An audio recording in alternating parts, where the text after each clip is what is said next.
ନଙ୍ଗୁଳି dance ଦେଖିବା ପାଇଁ କିଛି ଆଜିର ଯୁବପିଢ଼ି ନ ଖ୍ରୀଷ୍ଟିଆ ଯୁବପିଢ଼ି ତକିଆ କାମୁଡ଼ିକି ଗଦି କଣା କରିସାରିଲେଣି। ଯାତ୍ରାକୁ ଗଲେ ଭଲ ଜିନିଷ କିଛି ଆମକୁ ଦେଖିବାକୁ ମିଳିବନି। ପ୍ରଥମ ସବୁ ନଙ୍ଗୁଳି ଡ୍ୟାନ୍ସ ଦେଖିବାକୁ ମିଳିବ। ନଙ୍ଗୁଳି ମାନଙ୍କର ଯୋଉ ପ୍ରଭାବ ପଡ଼ିଛି ରାଜ୍ୟ ସରକାର ତାକୁ ରୋକି ପାରୁନାହାନ୍ତି।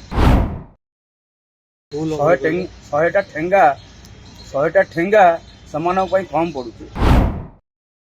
ଖାଲି ଲୁହା ରଡ୍ ତତେଇକି ଯଦି ଗାଣ୍ଡିରେ ମାରନ୍ତେ ଏମାନଙ୍କର ତାହେଲେ ଏମାନେ ସୁଧୁରିବେ, ନହେଲେ ଏମିତି ସୁଧୁରିବେନି। କାହିଁକିନା ଏମାନେ ଦେହ ଘେସଡ଼ା ହେଇଗଲାଣି। ଏମାନେ ଟଙ୍କା ପଛରେ ଗୋଡ଼ଉଛନ୍ତି। ଏମାନଙ୍କର ଇଜ୍ଜତ ମହତ ବୋଲି କିଛି ନାହିଁ।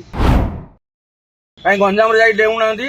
ଏବେ ଗଞ୍ଜାମରେ ମଧ୍ୟ ସୁରାଟ ବାଲା କିଛି ରାଣ୍ଡୁଆ ମାନେ ଆସୁଛନ୍ତି, ଖ୍ରୀଷ୍ଟିଆ ମାନେ ଆସୁଛନ୍ତି, ଏ ନଙ୍ଗୁଳି ମାନଙ୍କୁ ନେଇକି ଡ୍ୟାନ୍ସ କରାଉଛନ୍ତି। ଏମାନେ ପୁରା ଓପେନ୍ କରୁଛନ୍ତି, ଯୁବପିଢ଼ିକୁ ପଥଭ୍ରଷ୍ଟ କରୁଛନ୍ତି, ଯୁବପିଢ଼ିକୁ ହିଟ୍ କରାଉଛନ୍ତି। ଯୁବପିଢ଼ିକୁ ପଇସା ଟଙ୍କା କେମିତି ପକେଟରୁ ବାହାରିକି ତାଙ୍କ ହାତକୁ ଆସିବ ସେ ଯୋଜନା ଚାଲିଛି। ଗୋଟେ ଯୁବପିଢ଼ି ଯଦି ଚାହିଁବ ମୁଁ ଏଇ ନଙ୍ଗୁଳି ମାନଙ୍କୁ ନେଇକି ଯଦି ଉପଭୋଗ କରିବାକୁ ଚାହିଁବି, 60,000 କ'ଣ 60 ଲକ୍ଷ ବି ଫୋପାଡ଼ି ପାରିବ। ଭାଇ ସେ ପ୍ରେମର ନିଶା ସେ